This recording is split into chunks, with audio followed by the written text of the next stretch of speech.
देखिए, विपुल चौबे के द्वारा जो है जो भी मांग उठाई गई है और उस मांग को लेकर जो उसके द्वारा आंदोलन किया जा रहा है या मुख्यमंत्री के काफिले में जाकर जो है काला झंडा दिखाया गया है, उसके द्वारा किए गए इस तरीके को आप गलत ठहरा सकते हैं कानूनी रूप से।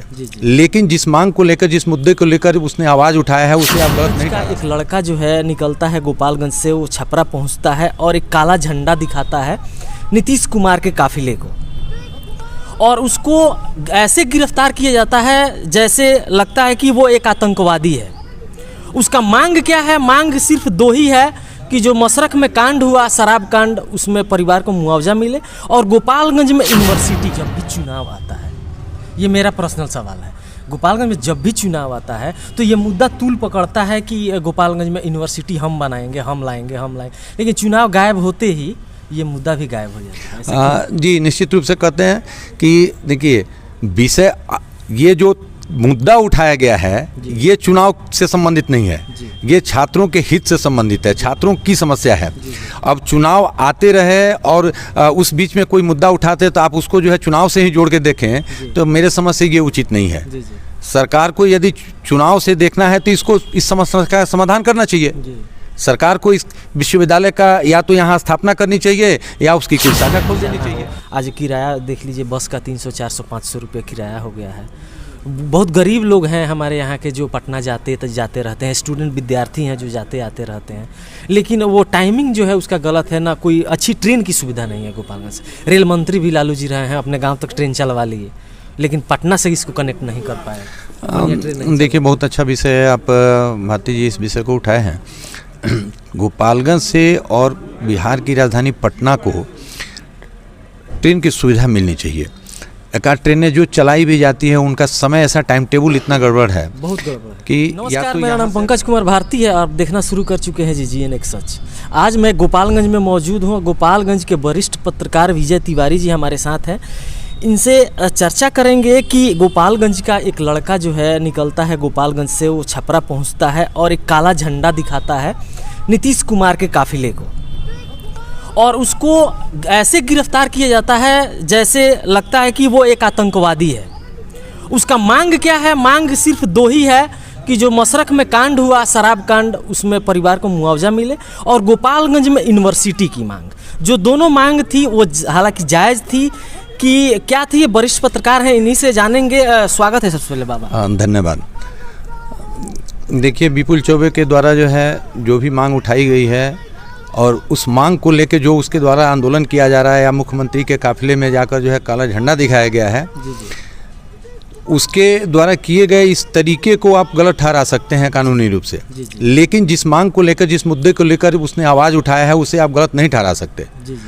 और खासकर शिक्षा और स्वास्थ्य के जैसे विषय को लेकर उसने जो ये मांग उठाया है, इस विषय पर सरकार को गौर करनी चाहिए, विशेष ध्यान देना चाहिए। और ये बात इसके पहले भी एक बार वो ऐसा कर चुका है, लेकिन फिर भी सरकार के कान में जो है जू नहीं रहेगा। सरकार ने उस पर ध्यान नहीं दिया, देना चाहिए था। ये ऐसा विषय है कि गोपालगंज के बच्चों को, जहाँ जितने हजारों हजार बच्चे जिनको छपरा से टैग किया गया, छपरा जयप्रकाश विश्वविद्यालय से, उनको वहाँ जाना पड़ता है, तमाम तरह की कठिनाइयाँ झेलनी पड़ती है। तो यदि गोपालगंज में कोई विश्वविद्यालय बना दिया जाए या उसी विश्वविद्यालय का कोई एक शाखा खोल दिया जाए तो यहाँ के बच्चों को, यहाँ के छात्रों को काफ़ी सुविधा मिल जाएगी। तो इस विषय पर सरकार को गंभीरता से सोचना चाहिए और इसके समाधान के लिए पहल करनी चाहिए थी। अच्छा बाबा, एक चीज़ और मेरा सवाल रहेगा, गोपालगंज में जब भी चुनाव आता है, ये मेरा पर्सनल सवाल है, गोपालगंज में जब भी चुनाव आता है तो ये मुद्दा तूल पकड़ता है कि गोपालगंज में यूनिवर्सिटी हम बनाएंगे, हम लाएंगे, लेकिन चुनाव गायब होते ही ये मुद्दा भी गायब हो जाता है। जी, निश्चित रूप से कहते हैं कि देखिए, विषय ये जो मुद्दा उठाया गया है ये चुनाव से संबंधित नहीं है, ये छात्रों के हित से संबंधित है, छात्रों की समस्या है। अब चुनाव आते रहे और उस बीच में कोई मुद्दा उठाते तो आप उसको जो है चुनाव से ही जोड़ के देखें तो मेरे समझ से ये उचित नहीं है।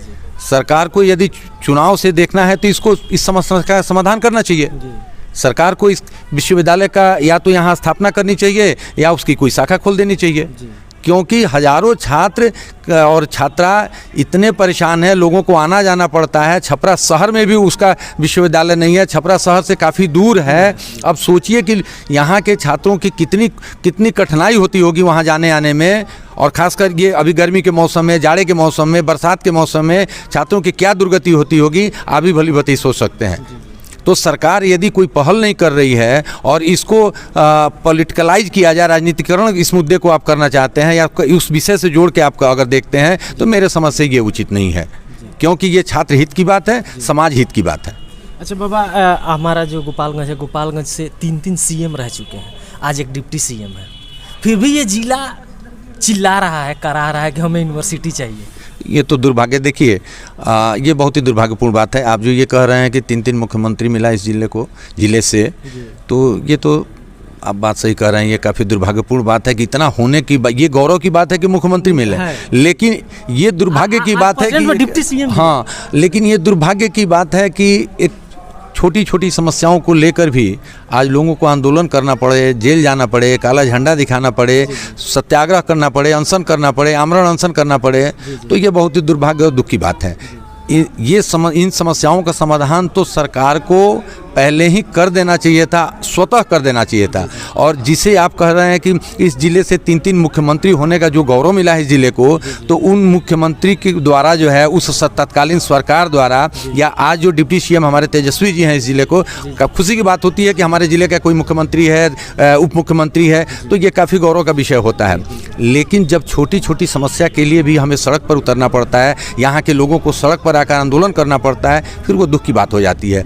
इन लोगों को स्वतः संज्ञान लेकर ऐसे समस्याओं का समाधान करना चाहिए, और इस विषय खासतौर से ये छात्र और ये शिक्षा और स्वास्थ्य को लेकर तो विशेष पहल करनी चाहिए जी। स्वास्थ्य में भी बहुत बदतर कोई अच्छा नहीं, बिल्कुल। आप जो देखिए, स्वास्थ्य को लेकर भी हम यहाँ कोई बहुत अच्छी सुविधा नहीं है स्वास्थ्य को लेकर भी, ठीक है। एक जिला सदर अस्पताल है या बाकी जो भी अस्पताल हैं, देखिए कहने के लिए सुविधाएं बहुत है, लेकिन वो सुविधा जो है जनता तक कितनी पहुंच पाती है, जनता कितना लाभ उठा पाती है, ये मायने रखता है। आप कोई मशीन लगा दिए, आप कोई तंत्र वहाँ बना दिए, लेकिन तंत्र वो काम कितना कर रहा है ये देखने की बात होती है। आप बहुत बड़ा हॉस्पिटल बना दिए, आप बहुत सारा जो है 50 बेड का, 100 बेड का, 200 बेड का वहाँ जो विशेष सुविधा उपलब्ध करा दिए, एक्सरे की मशीन लगा दिए, CT स्कैन आप लगा देते हैं, ठीक है, लगाते हैं। वो काम कर रहा है कि नहीं कर रहा है? काम कर रहा है, कोई आ रहा है तो उससे पैसा तो नहीं लिया जा रहा है, उसमें भ्रष्टाचार तो नहीं है, लोगों के साथ व्यवहार कैसा किया जा रहा है, लोगों को कितनी सुविधा वो मिल रही है, ये ज़्यादा मायने रखता है। वो सिर्फ तंत्र को बना देना नहीं, तंत्र जो है काम करे, ये भी बहुत मायने है, ये भी बहुत जो है बड़ी बात होती है। अच्छा, एक लास्ट मेरा सवाल रहेगा, जब हमारा गोपालगंज है या सीवान है, सीवान तो छोड़ देंगे, गोपालगंज से एक ट्रेन जाती है पाटलिपुत्रा, 6 घंटा लगता है। नीतीश कुमार जी बोलते हैं कि किसी भी जिला से अगर पटना आइए तो मात्र 3 से 4 घंटा या 5 घंटा लगता है, लेकिन ट्रेन की सुविधा जो है हमारे यहाँ से नहीं है। अगर किसी को इमरजेंसी में भी जाना हो, आज किराया देख लीजिए, बस का 300, 400, 500 रुपये किराया हो गया है। बहुत गरीब लोग हैं हमारे यहाँ के जो पटना जाते रहते हैं, स्टूडेंट विद्यार्थी हैं जो जाते आते रहते हैं, लेकिन वो टाइमिंग जो है उसका गलत है, ना कोई अच्छी ट्रेन की सुविधा नहीं है गोपालगंज से। रेल मंत्री भी लालू जी रहे हैं, अपने गाँव तक ट्रेन चलवा लिए, लेकिन पटना से इसको कनेक्ट नहीं कर पाए। देखिए, बहुत अच्छा विषय है, आप भारती जी इस विषय को उठाए हैं। गोपालगंज से और बिहार की राजधानी पटना को ट्रेन की सुविधा मिलनी चाहिए। एक आध ट्रेनें जो चलाई भी जाती है, उनका समय ऐसा टाइम टेबल इतना गड़बड़ है, बहुत गड़बड़ है कि या तो यहाँ से अगर थोड़ी टाइमिंग ठीक भी है यहाँ से चढ़ने का, तो वहाँ से उतरने का टाइमिंग जो है बहुत ही गलत है, और इतना ज़्यादा समय फिर कोई मतलब नहीं रह जाता है। आदमी अगर आज निकले और शाम को जाए तो आज दिन तो उसका बेकार चला गया। लोग इससे बचने के लिए, इस समय से बचने के लिए, परेशानी से बचने के लिए ज़्यादा पैसा देकर बस से सुबह में यहाँ से निकलते हैं और बस को जो है बस से चले जाते हैं। तो सरकार को, रेलवे को इस पर जो है विशेष पहल करनी चाहिए, ध्यान देना चाहिए, और इसके लिए जो यहाँ के भी स्थानीय जो जनप्रतिनिधि हैं, जिला के जो भी विधायक हैं, MLC हैं, सांसद हैं, खैर लगे हैं, लोग देखते हैं कि आवाज़ उठाते रहते हैं, ऐसी भी बात नहीं है, लेकिन उस समस्या का हल निकलना चाहिए ना। ट्रेनें भी बढ़ाई जानी चाहिए और ट्रेन का टाइम टेबल सही होना चाहिए और सही समय से वहाँ पहुँचनी चाहिए। ये बहुत अच्छा बात आप बोले हैं, और सरकार को इस पर जो है ध्यान देना चाहिए। चलिए, अपने समय दें इसके लिए बहुत बहुत धन्यवाद। चलिए, आपको भी धन्यवाद।